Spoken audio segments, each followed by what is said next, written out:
Hi, this is David at Stoneyard.com.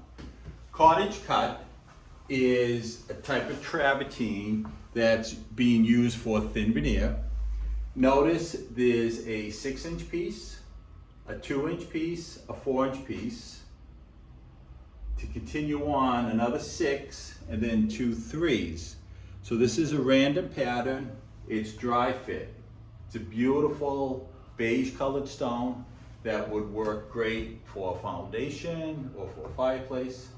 But say you're doing a backsplash and you want to have mortar joints. Look what we did here.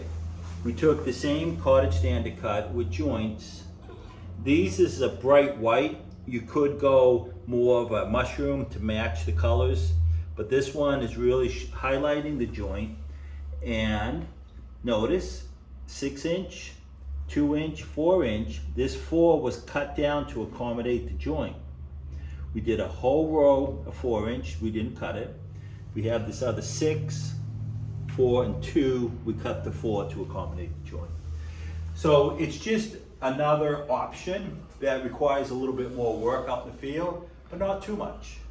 So if this is the perfect color, come on down to Stoneyard.com and we can get you a sample for the job site approval, or you can just come right down. We have this in stock. This is David at Stoneyard.com.